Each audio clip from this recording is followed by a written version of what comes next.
ദൈവനാമത്തിന് മഹത്വമുണ്ടാകട്ടെ. ജയോത്സവം മോർണിംഗ് മെസ്സേജിലേക്ക് ഏവർക്കും സ്വാഗതം.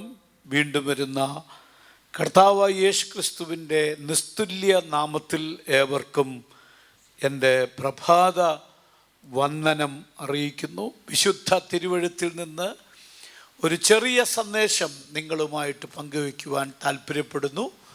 അതിന് ആധാരമായിട്ട് ലൂക്കോസ് എഴുതിയ സുവിശേഷം 13-ാം അധ്യായം അതിൻ്റെ 10 മുതൽ 13 വരെയുള്ള വേദഭാഗങ്ങൾ നമുക്ക് ആദ്യം വായിച്ചു കേൾക്കാം. ഒരു ശബ്ബത്തിൽ അവൻ ഒരു പള്ളിയിൽ ഉപദേശിച്ചു കൊണ്ടിരുന്നു. അവിടെ 18 സംവത്സരമായി ഒരു രോഗാത്മാവ് ബാധിച്ചിട്ട് ഒട്ടും നിവരുവാൻ കഴിയാതെ കൂനിയായ ഒരു സ്ത്രീ ഉണ്ടായിരുന്നു. യേശു അവളെ കണ്ട് അടുക്ക വിളിച്ചു, സ്ത്രീയെ, നിന്റെ രോഗബന്ധനം അഴിഞ്ഞിരിക്കുന്നു എന്ന് പറഞ്ഞു. അവളുടെ മേൽ കൈവച്ചു. അവൾ ക്ഷണത്തിൽ നിവർന്ന് ദൈവത്തെ മഹത്വപ്പെടുത്തി. നമ്മുടെ വാഴ്ത്തപ്പെട്ട കർത്താവായ യേശു ക്രിസ്തു പള്ളിയിൽ ഉപദേശിച്ചു കൊണ്ടിരിക്കുകയാണ്. യേശു ഈ സിനഗോഗുകളിൽ, യഹൂദന്മാരുടെ പള്ളിയിൽ ചെന്ന് തിരുവെഴുത്തുകൾ വായിച്ച് തെളിയിക്കുക പതിവായിരുന്നു. അവിടെ ചെന്ന് അവരെ ഉപദേശിക്കുന്ന പതിവുണ്ടായിരുന്നു.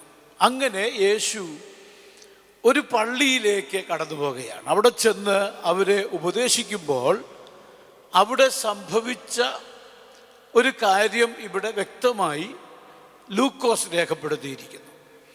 ലൂക്കോസ് എന്ന് പറയുമ്പോൾ തന്നെ നമുക്കറിയാം, അദ്ദേഹം വൈദ്യനായിരുന്നു, ഒരു പ്രൊഫഷണൽ ഡോക്ടറായിരുന്നു. ആ ഡോക്ടർ ഒരു രോഗവിവരം ഇവിടെ എഴുതി ആ രോഗത്തിനൊരു വ്യക്തിക്ക് സൗഖ്യം കിട്ടുന്ന കാര്യം വ്യക്തമാക്കിയിരിക്കുകയാണ്.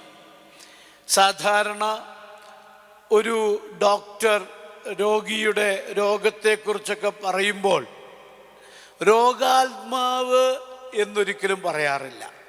ആ രോഗത്തെക്കുറിച്ചുള്ള സ്പെസിഫിക് ആയിട്ടുള്ള സയൻറ്റിഫിക് നാമങ്ങളോ ആ രോഗത്തിൻ്റെ പേരോ, ഒരു ഫീവറാണെങ്കിൽ തന്നെ വൈറൽ ഫീവറാണോ, ഡെങ്കി ഫീവറാണോ, അല്ലെങ്കിൽ വല്ല H1N1 പനിയാണോ, അല്ലെങ്കിൽ നമ്മൾ ഒക്കെ ഭയപ്പെട്ട കൊറോണ വൈറസിൻ്റെ ബാധിതമായ പനിയാണോ എന്നൊക്കെ സ്പെസിഫൈ ചെയ്ത് പറയുന്നത് പോലെ ഒരു ഡോക്ടർ സാധാരണ പറയും. എന്നാൽ ഇവിടെ ലൂക്കോസ് അത് വളരെ വ്യക്തമായി പറഞ്ഞിരിക്കുന്നു. ഒരു സ്ത്രീ 18 സംവത്സരങ്ങളായിട്ട് രോഗാത്മാവ് ബാധിക്കപ്പെട്ടവൾ. നോക്കുക, അപ്പോൾ ഇതൊരു സാധാരണ രോഗമല്ല. 18 സംവത്സരമായിട്ട് ഇവളെ ഒട്ടും നിവരുവാൻ കഴിയാതെ കൂനിയാക്കി കുനിച്ചു നിർത്തുന്ന ഒരു പൈശാചിക ശക്തി. നോക്കുക, അതാണ് രോഗാത്മാവ് എന്നുള്ള പദം കൊണ്ട് അവിടെ ലേഖകൻ എന്ന് പറഞ്ഞാൽ ലൂക്കോസ് വ്യക്തമാക്കുന്നത് രോഗാത്മാവ് ബാധിച്ചു, അവളെ കുനിച്ചു നിർത്തിയിരിക്കുന്നു. ഒട്ടും നിവരുവാൻ കഴിയാത്ത അവസ്ഥയിൽ 18 വർഷമായി, 1, 2, 5 വർഷമല്ല, ലോങ് 18 years. ശ്രദ്ധിക്കണേ, 18 സംവത്സരമായിട്ട് രോഗാത്മാവ് ബാധിച്ചവൾ പൈശാചിക ബാധയാൽ, പിശാചിൻ്റെ ബാധയാൽ കുനിഞ്ഞ് അവൾ വളഞ്ഞ്, നമ്മുടെയൊക്കെ ഭാഷയെ പറഞ്ഞ് ഒട്ടും നിവരാൻ കഴിയാതെ എന്ന് പറയുമ്പോൾ പോലെ വളഞ്ഞു നടന്നിരുന്നവൾ. അവൾ അങ്ങനെ വളഞ്ഞു നടന്നിരുന്നുവെങ്കിൽ തന്നെയും അവൾക്കൊരു പ്രത്യേകതയുണ്ടായിരുന്നു കേട്ടോ.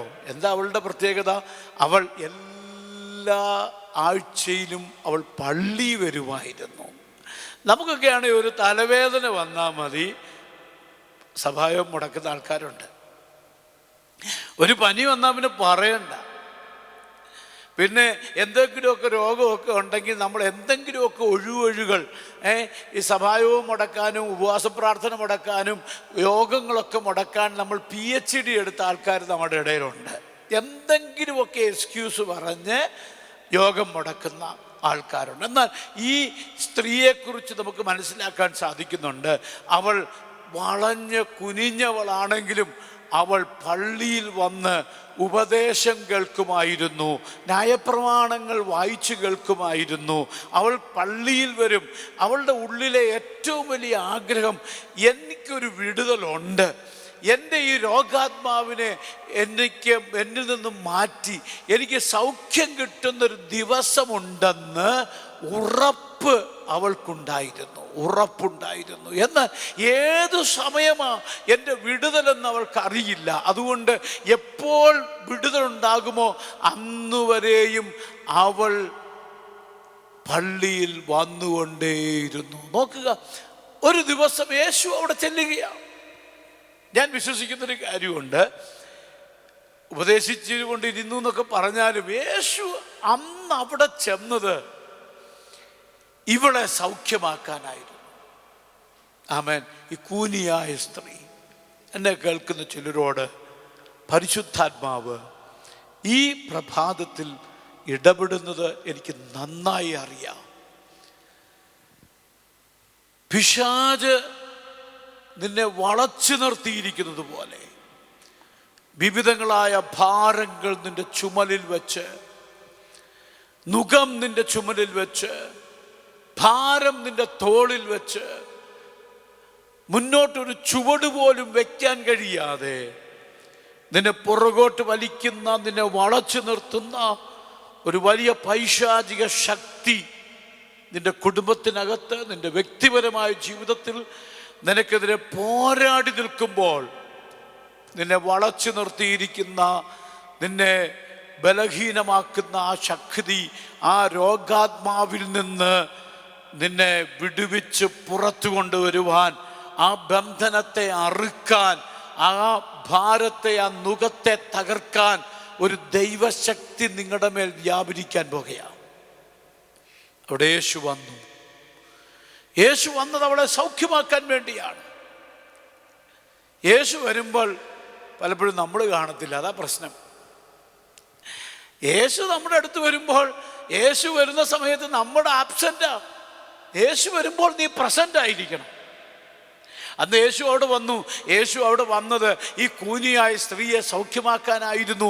എന്നാൽ കൂനിയായ സ്ത്രീ അവിടെ വന്നില്ലായിരുന്നുവെങ്കിൽ അന്ന് അവൾക്ക് സൗഖ്യം കിട്ടത്തില്ലായിരുന്നു. നിന്റെ വിടുതലിന് വേണ്ടി, നിന്റെ സൗഖ്യത്തിനു വേണ്ടി നാളുകളായി, വർഷങ്ങളായി നിന്നെ അലട്ടുന്ന വിഷയത്തിൻ്റെ മറുപടിക്ക് വേണ്ടി ദൈവം ഒരു സമയം നിശ്ചയിച്ചു വെച്ചിട്ടുണ്ട്. അവിടെ നിന്റെ വിടുതലിന് വേണ്ടി എൻ്റെ കർത്താവ് ഇറങ്ങി വരുമ്പോൾ അവിടെ നീ ഉണ്ടാകണം, അവിടെ നിന്റെ സാന്നിധ്യം വേണം. അതുകൊണ്ട് എല്ലാ ഞായറാഴ്ചയിലും സഭായോഗത്തിന് പോകണമെന്നും ഉപവാസ പ്രാർത്ഥന വരുമ്പോൾ നീ അവിടെ പോകണമെന്നും ഒക്കെ ദൈവദാസന്മാർ പറയാൻ കാരണം, നീ അവിടെ ചെല്ലുമ്പോഴായിരിക്കും, അന്നായിരിക്കും ദൈവം നിന്നെ സൗഖ്യമാക്കാൻ ഒരു അപ്പോയിൻറ്റഡ് ടൈം ഫിക്സ് ചെയ്ത് വച്ചിരിക്കുന്നത്. ആ അപ്പോയിൻറ്റഡ് ടൈമിൽ നിന്റെ പ്രസൻസ് ഉണ്ടാകണം. വിശുദ്ധ തിരുവെഴുത്തിൽ കർത്താവായ, നമ്മുടെ വാഴ്ത്തപ്പെട്ട കർത്താവായ യേശുക്രിസ്തു ഉയർത്തെഴുന്നേറ്റ് കഴിഞ്ഞ് ശിഷ്യന്മാർക്ക് പലതവണ പ്രത്യക്ഷപ്പെട്ടു. നമുക്കറിയാം, ശിഷ്യന്മാർ, യൂദാ ഒഴികെയുള്ളവർ, അവർ ഒരുമിച്ച് അവർ കൂടിയിരുന്ന കാര്യത്തെക്കുറിച്ച് പറയുമ്പോൾ കർത്താവ് അവർ ഇരുന്ന മുറിക്കകത്ത് വാതിൽ തുറക്കാതെ അകത്ത് ചെന്നു. എന്നാൽ അവിടെ പ്രത്യേകം എഴുതി വച്ചിട്ടുണ്ട്, കർത്താവ് അവർക്ക് പ്രത്യക്ഷപ്പെട്ടപ്പോൾ തോമസ് അവിടെ ഇല്ലായിരുന്നു.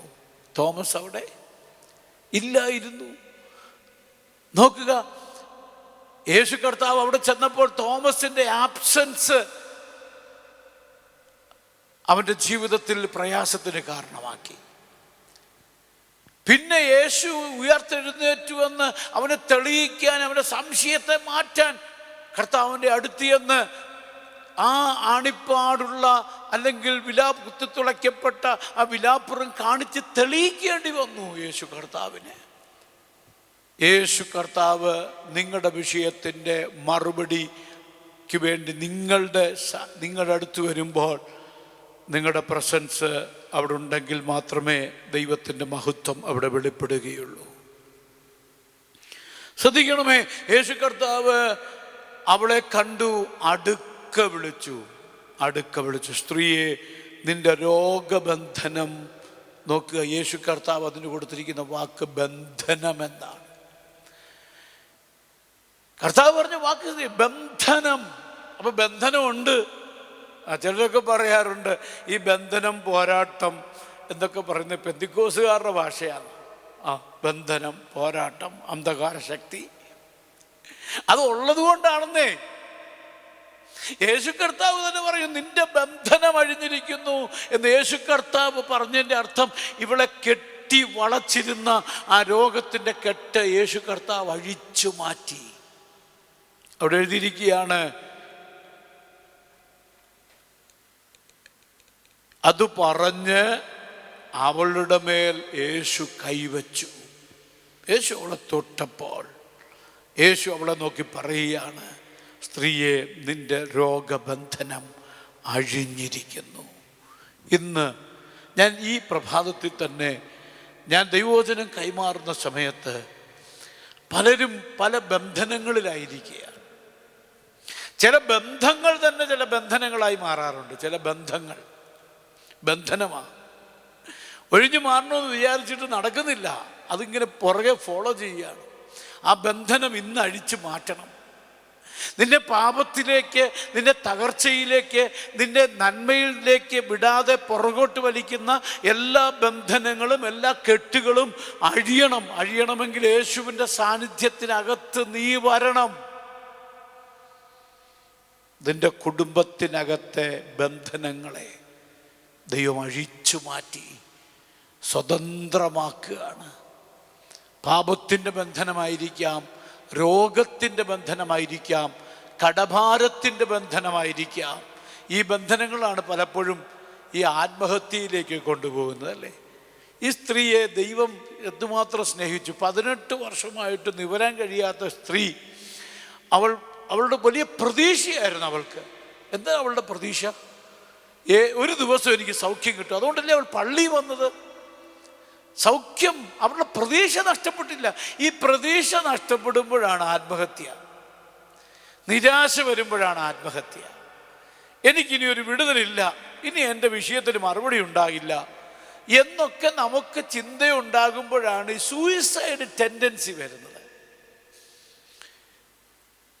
കഴിഞ്ഞ ദിവസം ഞാൻ ഇന്ന് പ്രസംഗിക്കുന്ന ഇന്നത്തെ വാർത്തയിൽ തന്നെ ക്യാൻസർ രോഗിയായ ഭാര്യയെ ഹോസ്പിറ്റലിൽ വെച്ച് കൊലപ്പെടുത്തി ഭർത്താവ് ഹോസ്പിറ്റലിൽ നിന്ന് ചാടി ആത്മഹത്യ ചെയ്തു. ഭാര്യയ്ക്ക് സൗഖ്യം കിട്ടത്തില്ല എന്ന് അവൾക്ക് മനസ്സിലായി. സാമ്പത്തിക ബുദ്ധിമുട്ട്, ട്രീറ്റ്മെൻറ്റിന് പൈസയില്ല. നോക്കുക, ആ സ്ത്രീയെ കൊന്ന് താൻ ആത്മഹത്യ ചെയ്യുകയാണ്. എന്താണ്? പ്രതീക്ഷകൾ മുഴുവൻ അസ്തമിക്കുമ്പോഴാണ് ആത്മഹത്യ നടക്കുന്നത്. ഞാൻ പറയട്ടെ, നിങ്ങളുടെ പ്രതീക്ഷ വിട്ടുകളയല്ലേ. യേശു കർത്താവിന് നിങ്ങളെ വിടുവിക്കാൻ കഴിയും. യേശു കർത്താവിന് നിങ്ങളുടെ കഷ്ടതയെ മാറ്റാൻ പറ്റും. യേശു കർത്താവിന് നിങ്ങളുടെ എത്ര വലിയ പൈശാചിക ബന്ധനത്തെയും അഴിക്കാൻ പറ്റും. നിങ്ങളുടെ ഇന്നത്തെ സാഹചര്യങ്ങളെ മുഴുവൻ മാറ്റി നിങ്ങളുടെ കുടുംബത്തിനകത്ത് സ്വസ്ഥത വരുത്താൻ എൻ്റെ ദൈവത്തിന് കഴിയും. നോക്കുക, 18 വർഷം കൂനിയായിരുന്നവളെ കർത്താവ് തൊട്ട് അവളുടെ ബന്ധനമഴിച്ച് അവളെ സ്വതന്ത്രയാക്കി അവളെ നിവർത്തി വിടുകയാണ്. ഞാൻ വിശ്വസിക്കുന്നു ഇന്ന് നിങ്ങളുടെ കുടുംബത്തിനകത്ത് ചില ദൈവപ്രവർത്തികൾ, നാളുകളായ പഴകിപ്പോയ 18 വർഷം എന്നൊക്കെ പറഞ്ഞാൽ ലോങ് 18 years മീൻസ് പഴകിയ രോഗം, ഇനി പ്രതീക്ഷിക്കാൻ വകയില്ല. എന്നാൽ അങ്ങനെ പ്രതീക്ഷിക്കാൻ വകയില്ലാത്ത ചില വിഷയങ്ങളിൽ ഇപ്പോൾ ഞാൻ ദൈവവചനം പ്രസംഗിച്ചുകൊണ്ടിരിക്കുമ്പോൾ വചനത്തിന് ഭയങ്കര പവറാണ്. വചനത്തിൻ്റെ ശക്തി എന്ന് പറഞ്ഞാൽ ഇല്ലാത്തതിനെ ഉണ്ടാക്കാൻ പറ്റും. ഇന്നിപ്പോൾ തന്നെ ദൈവശക്തി നിങ്ങളുടെ മേൽ വ്യാപരിച്ച് ചില ബന്ധനങ്ങൾ അഴിയുന്നു, രോഗാത്മാക്കൾ മാറിപ്പോകുന്നു, കടഭാരങ്ങൾ മാറുന്നു, വേദനകൾ മാറുന്നു. അവൻ കുടുംബത്തിനകത്തെ ശാപങ്ങൾ മാറുന്നു, കുടുംബത്തിനകത്തെ പ്രതികൂലങ്ങൾ മാറുന്നു, കുടുംബത്തിനകത്ത് ശത്രു കെട്ടിയ കെട്ടുകൾ അഴിഞ്ഞു മാറുന്നു. അത്ഭുത വിടുതൽ കുടുംബത്തിൽ ഇപ്പോൾ സംഭവിക്കുന്നു. ഏറ്റെടുക്കുന്നവർക്കായി ഞാൻ ദൈവത്തെ സ്തുതിക്കുകയാണ്. അവൾ സ്വതന്ത്രയായി അവിടുന്ന് മടങ്ങിപ്പോകുകയാണ്. ഞാൻ നിങ്ങൾക്ക് വേണ്ടി പ്രാർത്ഥിക്കാൻ ആഗ്രഹിക്കുകയാണ്. നിങ്ങളുടെ സ്ഥിതിയെ മാറ്റാൻ എൻ്റെ ദൈവത്തിന് കഴിയും. എത്ര പേർ സമർപ്പിച്ചു കൊടുക്കും? കർത്താവേ, എന്നെ ഞാൻ സമർപ്പിക്കുന്നു, പൂർണ്ണമായി സമർപ്പിക്കുന്നു. ആമേൻ. നിൻ്റെ സാന്നിധ്യത്തിൽ എപ്പോഴും ജീവിക്കാൻ എന്നെ സഹായിക്കണേ കർത്താവേ എന്ന് ഒന്ന് വിട്ടുകൊടുത്ത് ഏൽപ്പിച്ചു കൊടുത്ത് പ്രാർത്ഥിക്കാൻ കഴിയുന്ന എത്ര പേർ ഇവിടെ വന്നിട്ടുണ്ട്? ആ കണ്ണുകളെ അടച്ചാട്ടെ. ഞാൻ നിങ്ങൾക്ക് വേണ്ടി പ്രാർത്ഥിക്കുന്നു. നിങ്ങൾ ആത്മഹത്യ ചെയ്യണ്ട, നിരാശപ്പെട്ടു പോകണ്ട, തകർന്നു പോകണ്ട. യേശു മതിയായവൻ, യേശു വിടുവിക്കാൻ ശക്തൻ, യേശുവിന് അസാധ്യമായിട്ട് ഒന്നുമില്ല. ആ കർത്താവ് നിങ്ങളെ തൊടുകയാണ്. കണ്ണുകളെ അടയ്ക്കാം, പ്രാർത്ഥിക്കാം. കാരുണ്യവാനായ ദൈവമേ, സ്വർഗസ്ഥ പിതാവേ, അവിടുത്തെ കരങ്ങളിലേക്ക് ഈ ജനത്തെ ഏൽപ്പിച്ച് പ്രാർത്ഥിക്കുന്നു.